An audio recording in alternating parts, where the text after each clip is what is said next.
नमस्कार, मैं रीनू यादव आप सभी दर्शकों का अन्नदाता कार्यक्रम में स्वागत करती हूं। किसान का जीवन बहुत मुश्किल होता है। वह अपने खेतों में लंबे समय तक काम करता है, उसका ध्यान सदैव फसल में ही लगा रहता है। वे अपनी कड़ी मेहनत की ताकत पर अपना जीवन व्यतीत करता है। ऐसे ही किसानों की प्रगति के लिए हम खेती बाड़ी से जुड़ी बहुत सी नई लाभकारी जानकारियां हर रोज सुबह लेकर आते हैं। तो चलिए कार्यक्रम शुरू करने से पहले देखते हैं क्या है आज के अन्नदाता में। चुकंदर का नियमित सेवन शरीर के लिए बहुत अच्छा होता है, क्योंकि इसमें प्रोटीन, कैल्शियम और विटामिन भरपूर मात्रा में होता है। इन्हीं खूबियों के चलते इसे लोग बहुत पसंद करते हैं। अगर हमारे किसान भाई सही समय पर इसकी खेती करें तो इससे कम समय में अच्छा फायदा ले सकते हैं। तो आइए इसकी खेती के बारे में जानते हैं डॉक्टर सुनील प्रजापति से। चुकंदर की खेती के संबंध में कुछ बताना चाहूँगा, जिससे किसान भाई अपनी चुकंदर की खेती आने वाले सीजन में अच्छे से कर सके। जो हमारा सीजन है शीतकालीन, ये इसकी मुख्य फसल है और चुकंदर एक सलाद के रूप में ली जाने वाली प्रमुख फसल में से एक है। अब बात आती है कि हम कौन सी जो है चुकंदर की अच्छी किस्में लें जिससे हमारी पैदावार अच्छी मिल सके। तो इसके लिए हमें कुछ अनुशंसित किस्में हैं, जो कि जैसे क्रिम्सन ग्लोब है, डिटोरेट डार्क रेड है, रेड बॉल है। ये बड़ी अच्छी जातियां हैं जिसे हम अपने खेतों में उगाकर अच्छी उत्पादकता ले सकते हैं। किसान भाइयों, अभी आपने चुकंदर की उन्नतशील किस्मों के बारे में जानकारी हासिल की। अब आइए जानते हैं भूमि की तैयारी और संतुलित मात्रा में खाद और उर्वरक प्रबंधन के बारे में। भूमि का चयन जो है हमें वहाँ करना चाहिए जहाँ पे पानी का ठहराव नहीं हो रहा हो। भूमि जो हमारी है वो हमारी रेतीली दोमट भूमि होना चाहिए, जिससे हमारी ये जड़ वाली फसल है। तो विशेष ध्यान देने वाली बात यही है कि जड़ वाली फसल के लिए हमें वृद्धि के लिए बहुत ही अच्छी हल्की ज़मीन जो कि हमारी जिसमें हमारी जड़कंद अच्छे से वृद्धि कर सके, हमें ऐसी भूमि की आवश्यकता होगी। और खेत की तैयारी के लिए हमें यह अनुशंसा है कि हम इसमें एक पलटने वाले हल से और 4 से 5 हमें कल्टीवेटर से हमें इसे चलाकर हमें इसकी खेत की तैयारी कर लेनी होगी। और हम एक पाटा चला देंगे ताकि हमारा खेत जो है समतल हो जाए। खेत की तैयारी करते समय एक विशेष बात है और हमें खाद और उर्वरक की मात्रा का ध्यान रखना होता है। खाद के लिए हम 25 से 30 क्विंटल जो हमें अच्छी सड़ी हुई गोबर की खाद है हम इसका इस्तेमाल कर सकते हैं। और हम इसमें रखते हैं 60 kg इसमें हम नाइट्रोजन की मात्रा लेंगे, 160 kg हम फास्फोरस की और 100 kg हम पोटास की मात्रा लेंगे। सल्फर का भी हम इसमें उपयोग करेंगे। तो जिंक सल्फेट हम 20 से 25 kg प्रति हेक्टेयर की मात्रा जो कि अनुशंसित है। और हमारे जो मुख्य पोषक तत्व है नाइट्रोजन, इसे हमें पूरे बेसल डोज में पूरा खेत की तैयारी के समय नहीं देना है, इसकी आधी मात्रा ही हमें देनी है। और 2 से 3 मात्रा जो कि हम अलग अलग भागों में कर लेंगे, आधी मात्रा को लगभग इसमें 20 से 25 दिन के अंतराल में दे सकते हैं। चुकंदर फसल की उचित वृद्धि और विकास हो और उसमें किसी भी प्रकार का भूमि जनित रोग नहीं आए, इसके लिए आपको बीज का उपचार करते हुए सही समय पर वैज्ञानिक तकनीक से बुआई किस तरह से करना है, आइए जानते हैं। इसमें बीज की जो हमें अनुशंसित मात्रा है 5 से 6 kg प्रति हेक्टेयर की दर से हम इसे चुकंदर का बीज दर ले सकते हैं। बात आती है कि हमें बीज की बुआई करनी है और हमें बीज की बुआई करने से पहले विशेष ध्यान ये रखना होगा कि हम बीज को उपचारित करें, जो कि हम कार्बेंडाजिम 2 ग्राम प्रति किलोग्राम के हिसाब से हम इसके उपचारित करके हम अपने खेतों में उगाकर अच्छी उत्पादकता ले सकते हैं। किसान भाई, इसके बाद हमारी बात है कि हमें इसकी अंतराल कितना रखना होगा हमें। तो इसके लिए हमें अंतराल है हमारा 30 सेंटीमीटर हम रो से रो का अंतराल रखेंगे और पौधे से पौधे का हम 5 से 10 सेंटीमीटर हम 5 सेंटीमीटर रख के हम एक अच्छी उत्पादकता ले सकते हैं। किसान भाइयों, चुकंदर की फसल के साथ कुछ खरपतवार भी उग जाते हैं, जो कि फसल के साथ पोषक तत्व, हवा, पानी और सूर्य के प्रकाश के लिए प्रतिस्पर्धा करते हैं, जिससे चुकंदर की फसल कमजोर हो जाती है।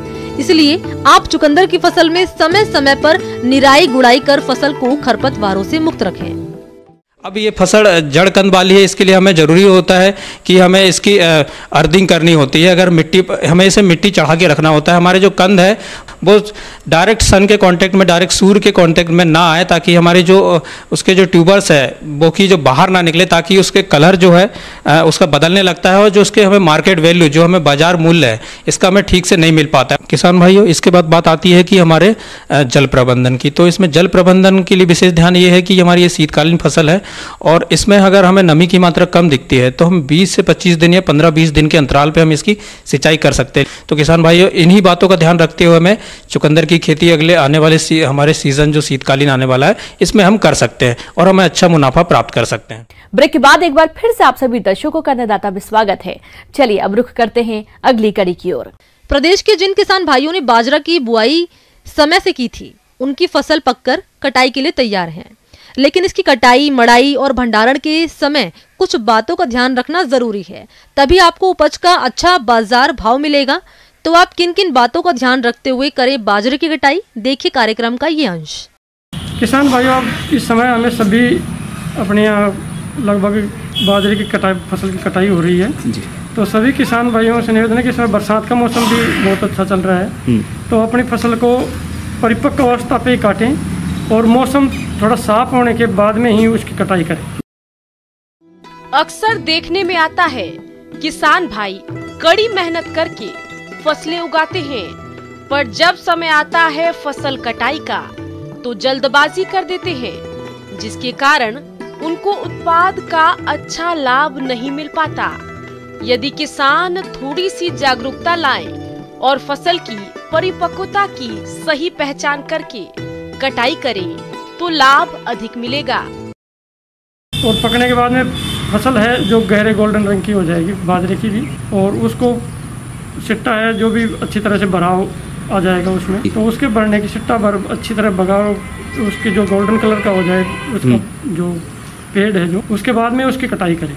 यानी कच्चे को काटने से नहीं उसमें दाने भी परिपक्व मिलेंगे और किसान को उसका भाव उचित मूल्य भी नहीं मिल पाएगा और प्रोडक्शन भी उसका कम होगा, क्योंकि जब कच्ची फसल को काटेंगे तो प्रोडक्शन का निश्चित तौर से कम होगा। यदि बरसात कटी हुई फसल पे यदि बारिश आएगी तो वो चारा भी खराब होगा और अनाज है उसको भी क्वालिटी भी उसकी खराब होगी। तो किसान भाई अपनी काटी हुई फसल को खेतों में या खलिहान में जहाँ रखें उसको ढक के रखें, और जहाँ जो कड़बी काट दी है तो उसको भी बांध करके और खड़ी करें, क्योंकि नीचे पड़ी हुई वो खराब गल जाएगी, खराब हो जाएगी, चारा भी अच्छा नहीं मिल पाएगा।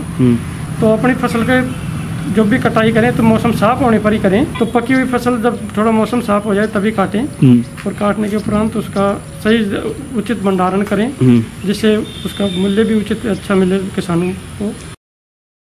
दानों को हल्की धूप में सुखाते हैं, इसके बाद दानों का छोटे बड़े आकार के हिसाब से ग्रेडिंग करना चाहिए।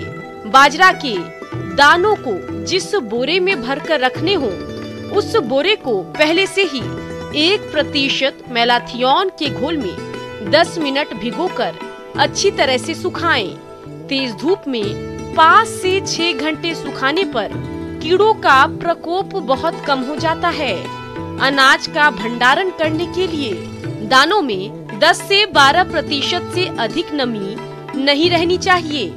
भंडार गृह में छत, फर्श, खिड़कियां एवं दरवाजे प्रमुख होते हैं। फर्श में कहीं पर भी दरारें हों तो उन्हें सीमेंट से भर देना चाहिए। भंडारण के 10 दिन पूर्व कमरे में 0.5% मेलाथियोन का घोल बनाकर गोदाम में छिड़काव करना चाहिए। इसके बाद अनाज से भरे बोरों को फर्श पर सीधे न रखें। पहले कोई लकड़ी के फट्टे से इस प्रकार रखें कि थोड़ी लकड़ी बाहर की तरफ निकली रहे। बोरों को दीवार से 1 से 1.5 फीट दूर रखें और जब बाजरे का बाजार भाव अच्छा मिले तब बेचना चाहिए। सहजन एक बहुउपयोगी पौधा है और इसकी बाजार में ज्यादा मांग रहती है, जिससे इसका अच्छा मूल्य भी मिलता है। इसी लाभ को देखते हुए जिन किसान भाइयों ने सहजन की खेती की है उन्हें इससे ज्यादा उपज मिले, इसके लिए कुछ कार्यों को करना बेहद जरूरी है। तो इस समय सहजन की फसल में कौन कौन से कार्यों को किस तरह से करें, इस बारे में विस्तार से बता रहे हैं डॉक्टर लालू प्रसाद यादव। दूसरा इसमें खास बात ये होती है कि इसको खेत में लगाने के बाद में मुख्य रूप से फल वाले पौधों में 3 से 4 साल बाद में फल लगता है। सहजन बहुवार्षिक, कमजोर तना और छोटी छोटी पत्तियों वाला लगभग 10 मीटर से भी ऊंचा पौधा होता है, जो न सिर्फ उत्पादन ज्यादा देता है बल्कि यह प्रोटीन, लवण, लोहा, विटामिन बी और विटामिन सी से भरपूर है।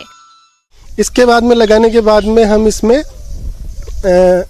शुरुआत में 15 दिन में 2 सिंचाई करते हैं। उसके बाद में इसमें बहुत कम पानी की आवश्यकता होती है। अच्छे उत्पादन के लिए सिंचाई करना लाभदायक है। गड्ढों में बीज से अगर प्रवर्धन किया गया है तो बीज के अंकुरण और अच्छी तरह से स्थापन तक नमी का बना रहना आवश्यक है। फूल लगने के समय खेत ज्यादा सूखा या ज्यादा गीला रहने पर फूल के झड़ने की समस्या होती है। इसके बाद में जब पौधा लगभग 70 सेंटीमीटर से 1 मीटर की हाइट का हो जाए तो हम उसको पिंच कर देते हैं, काट देते हैं, जिससे उसमें ब्रांच ज़्यादा से ज़्यादा निकले और उसका फैलाव ज़्यादा हो।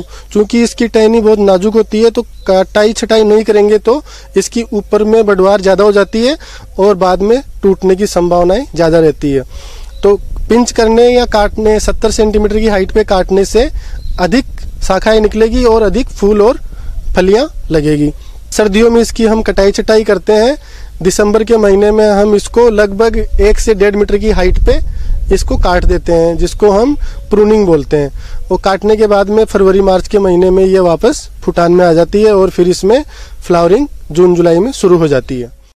जब पौध लगभग 75 सेंटीमीटर का हो जाए तो पौध के ऊपरी भाग की खोटनी कर दें। इससे बगल से शाखाओं को निकलने में आसानी होगी। रोपनी के 3 महीने के बाद 100 ग्राम यूरिया, साथ ही 100 ग्राम सुपर फास्फेट, 50 ग्राम पोटाश प्रति गड्ढा की दर से डालें तथा इसके 3 महीने बाद 100 ग्राम यूरिया प्रति गड्ढा का पुनः व्यवहार करें। इसमें जो मुख्य बीमारी है वो बहुत कम लगती है। इसमें जो लीफ ईटिंग कैटरपिलर, जो पत्तियों को खाने वाला कीड़ा है, उससे बचने के लिए हमें बारिश की ऋतु शुरू होने के बाद में जैसे ही बादल साफ हो, मौसम साफ हो, उस समय हमें इमिडाक्लोपीड का 1 से 1.5 ml प्रति लीटर पानी में डाल के 1 से 2 छिड़काव करने पर उससे आसानी से बचा जा सकता है। इसके अलावा किसान भाई इसमें नीम से तैयार नीम ऑयल का भी प्रयोग इसमें छिड़काव में ले सकते हैं, अगर आप ऑर्गेनिक खेती करना चाहते हैं तो इसमें कोई मुख्य बीमारी और वो ज़्यादा नहीं होता है। इसलिए किसान भाई इसको कम कीमत में अच्छा मुनाफा कमाने के लिए बहुत अच्छी फसल है। इसका पौधा 4 से 6 मीटर ऊंचा होता है तथा 90 से 100 दिनों में इसमें फूल आता है। जरूरत के अनुसार विभिन्न अवस्थाओं में फल की तुड़ाई करते रहते हैं। पौधे लगाने के लगभग 160 से 170 दिनों में फल तैयार हो जाता है। साल में पौधे से 65 से 70 सेंटीमीटर लंबा तथा औसतन 6.3 सेंटीमीटर मोटा 200 से 400 फल या 40 से 50 किलो फल मिलता है। यह काफी गूदेदार होता है तथा पकाने के बाद इसका 70% भाग खाने योग्य होता है। इसके पौध से 4 से 5 वर्षों तक पेड़ी फसल ली जा सकती है। प्रत्येक वर्ष फसल लेने के बाद पौधे को जमीन से 1 मीटर छोड़कर काटना आवश्यक होता है। इसके बाद में इसकी कच्ची फलियों की सब्जी तोड़ सकते हैं और पकी हुई फलियों को भी दाल में और रसम बनाने में उत्तरी भारत में इसको कच्ची फली के रूप में सब्जी बना के खाया जाता है और दक्षिण भारत में इसको दाल में डाल के रसम बना के इनमें डाल के और इसको खाया जाता है। पोषक तत्वों की मात्रा को देखते हुए बहुत ही उपयोगी है। शरीर के बहुत सारी बीमारियों में इसका उपयोग किया जाता है। फूल की भी इसकी सब्जी बना के खा सकते हैं, पत्तियों की भी सब्जी बना के खा सकते हैं और इसकी जो पुराने पेड़ की जड़ और छाल है उससे त्वचा से संबंधित बहुत सारी बीमारियों को ख़त्म करने के लिए, बचाव करने के लिए किसान भाई काम में ले सकते हैं। इसके साथ ही तीसरे साल से इसमें जो उत्पादन है वो हमें लगभग 15 से 20 किलो कच्ची फलियाँ, जो टेंडर फलियाँ हैं, वो मिल जाती है और जब बाद में बीज बनने की अवस्था में हमें 3 साल बाद में लगभग 30 से 35 किलो और बीज हमें 500 ग्राम से 600 ग्राम प्रति प्लांट मिल जाता है। मौसम के अनुसार प्रबंधनों पर टिकी आपकी खेती बाड़ी और इसलिए मौसम पूर्वानुमान और उस पर आधारित साप्ताहिक कृषि सलाह इस प्रकार है। भारत मौसम विज्ञान विभाग नई दिल्ली और मौसम केंद्र भोपाल के सहयोग से इंदौर, नीमच, बुरहानपुर, झाबुआ और इनके आसपास के जिलों में रहने वाले किसानों के लिए कृषिगत सलाह दी जाती है कि इन क्षेत्रों में आगामी 4 दिनों तक हल्के बादल छाए रहने की संभावना है, साथ ही वर्षा नहीं होने का अनुमान है। ऐसे में इन क्षेत्रों के किसान कुछ स्थानों पर सोयाबीन की फसल कटाई योग्य तैयार हो गई है। इसलिए किसान भाइयों को सलाह दी जाती है कि सोयाबीन की फलियों के चटकने से होने वाले नुकसान को बचाने तथा वर्षा से सोयाबीन की बीज की गुणवत्ता बनाए रखने हेतु शीघ्र अतिशीघ्र सोयाबीन की फसल की कटाई करें और उन्हें सुरक्षित स्थानों पर तारपोलिन से ढक कर रखें। सोयाबीन की थ्रेसिंग के उपरांत बीजों को 10 से 12% नमी रहने तक सुखाएं। इसके बाद सुरक्षित स्थान पर भंडारित करें। सोयाबीन के भंडारण के समय भंडार गृह में पनपने वाले अपेक्षित कीटों से सुरक्षा के लिए सोयाबीन की फसल पर प्रोफेनोफास 50 EC लगभग 1250 मिलीलीटर प्रति हेक्टेयर की दर से छिड़काव करें। मक्के की फसल जिन स्थानों पर परिपक्व हो गई हो वहां पर फसल की कटाई करें। अगेती रबी फसलों की खेती के लिए खेत की जुताई करने के तुरंत बाद पाटा अवश्य लगा दें ताकि मिट्टी में नमी का ह्रास न हो। रबी फसलों की बुआई से पहले किसान अपने अपने खेतों को अच्छी प्रकार से साफ सुथरा करें। मेड़ों, नालों, खेत के रास्तों तथा खाली खेतों को साफ सुथरा करें ताकि कीटों के अंडे, रोगों के कारक नष्ट हो सकें। साथ ही खेत में सड़े गोबर की खाद का उपयोग करें क्योंकि इससे मिट्टी की भौतिक एवं जैविक सुधार होता है। साथ ही मिट्टी की जल धारण क्षमता भी बढ़ती है। इस समय अगेती मटर की बुआई कर सकते हैं। इसके लिए उन्नत किस्म पूसा प्रगति, अर्केल आदि का प्रयोग कर सकते हैं। बुआई से पूर्व बीजों को कैप्टान 2 ग्राम दवा प्रति किलोग्राम बीज की दर से उपचारित करें। इसके बाद राइजोबियम कल्चर से अच्छी तरह मिलाकर बीजों को उपचारित कर छायादार स्थान पर सुखाएं और अगले दिन बुआई करें। कपास में गुलाबी सुंडी की निगरानी करें। इसका प्रकोप होने पर 5 फेरोमोन ट्रैप प्रति हेक्टेयर की दर से खेतों में लगाएं। धनिया, अजवाइन, कलौंजी जैसी मसाले वाली फसलों के लिए खेत की तैयारी करें और धनिया की अजमेर धनिया RCR 41, RCR 435, साथ ही अजवाइन की अजमेर अजवाइन 1, अजमेर अजवाइन 2, अजमेर अजवाइन 93 और कलौंजी की NS 44, NS जैसी उन्नत किस्मों का चयन करें एवं इनके बीज के लिए अपने निकटतम कृषि विज्ञान केंद्र अथवा मसाला अनुसंधान केंद्र अजमेर से संपर्क करें। फलों जैसे आम, नींबू और अमरूद के बाग को खरपतवार से मुक्त रखने के लिए निंदाई गुड़ाई का काम करें।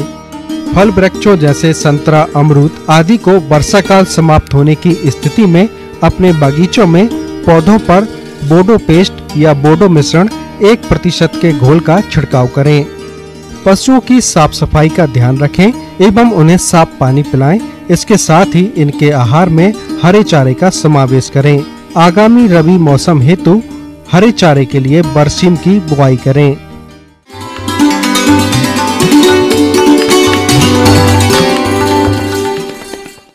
अन्नदाता हेल्पलाइन निःशुल्क फोन संपर्क सेवा के माध्यम से आपके द्वारा पूछे गए प्रश्नों में से 1 या 2 महत्वपूर्ण प्रश्नों को हम अपने कार्यक्रम में शामिल करते हैं और इसी के तहत आज का चयनित प्रश्न और उसका जवाब इस प्रकार है।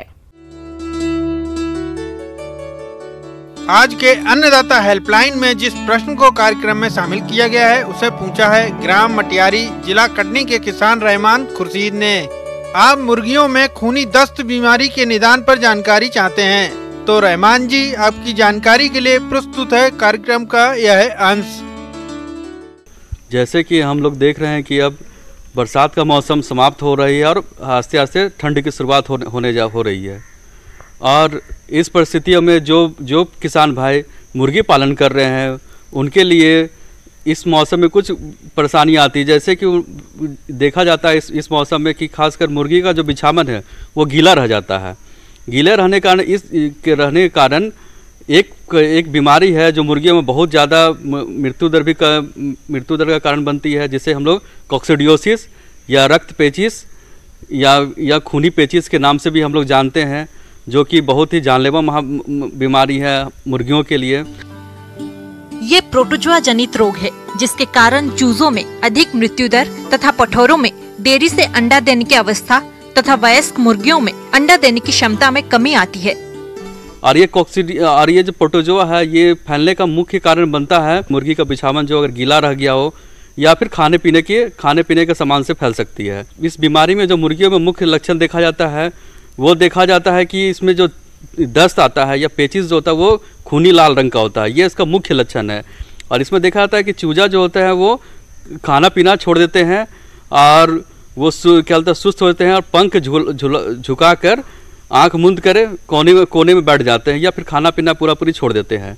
तो ऐसी स्थिति में और इसके साथ अगर खूनी पेचिस भी हो रहा है तो ऐसी स्थिति में हम ये समझ जाते हैं कि हमारे मुर्गी को कॉक्सिडियोसिस या खूनी दस्त हो गया है। रोकथाम। डीप लिटर पद्धति से बिछावन को सदैव सूखा रखें। यदि बिछावन गीला हो जाए तो उसे तुरंत हटा दें। बिछावन को सप्ताह में 2 बार अवश्य पलटी दें। बाह्य परजीवियों को नियंत्रित रखें। कॉक्सिडियोसिस रोग की जानकारी मिलने पर तुरंत पशु चिकित्सक की सलाह से उपचार करें। इसके अलावा जो क्या होता है, इसके उपचार के लिए हम क्या कर सकते हैं, तो इसके उपचार के लिए बाजार में कुछ दवाइयाँ उपलब्ध है, जिसको कि जैसे कि एम्प्रोलियम सॉल्ट है, मेराजीन, और क्या होता है इसके अलावा और भी जो कुछ दवाइयाँ हैं जो बाजार में उपलब्ध है, इन दवाइयों का प्रयोग हम उसमें दिए गए निर्देश के अनुसार कर सकते हैं, या फिर नज़दीक के पशु चिकित्सक उनसे भी संपर्क कर सकते हैं। तो वो भी इसका जो क्या होता है सही उपयोग जो है या सही तरीका क्या है देने का, दवा देने का, वो भी बता देंगे। या फिर हम जो क्या होता है जो भी दवा लेंगे उसके ऊपर भी निर्देश लिखा जाता है, उस निर्देश के अनुसार भी हम ये दवा देकर मुर्गियों को कोक्सीडियोसिस से बचा सकते हैं। आइए अब एक नजर डालते हैं राज्य के कुछ चुने हुए मंडियों के प्रमुख फसलों के बाजार भाव पर।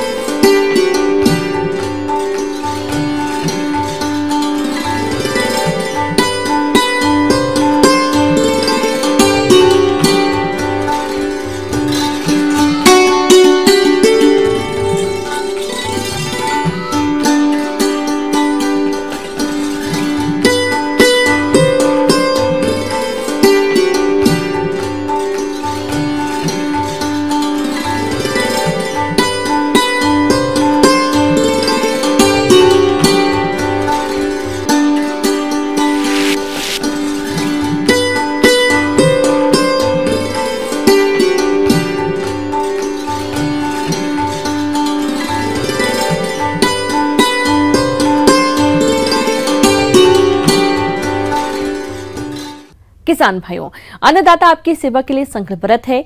कृषि संबंधित समस्या एवं सुझावों के लिए आप हमें इस पते पर संपर्क कर सकते हैं। प्रोड्यूसर अन्नदाता news 18 Madhya Pradesh Chhattisgarh, Ramoji film city, Hyderabad 501512। साथ ही आप हमें ईमेल भी कर सकते हैं। हमारा ईमेल है p18annadatamp@nw18.com। और इसके अतिरिक्त आप हमें निःशुल्क हेल्पलाइन नंबर 1800419255 पर सोमवार से शनिवार सुबह 10 से शाम 4 बजे के बीच संपर्क कर सकते हैं। किसान भाइयों, अब समय हो रहा है आपसे विदा लेने का, तो हमारी अन्नदाता टीम को दीजिए इजाजत। कल फिर आपसे मुलाकात होगी कृषि संबंधित कुछ और महत्वपूर्ण जानकारियों के साथ। नमस्कार।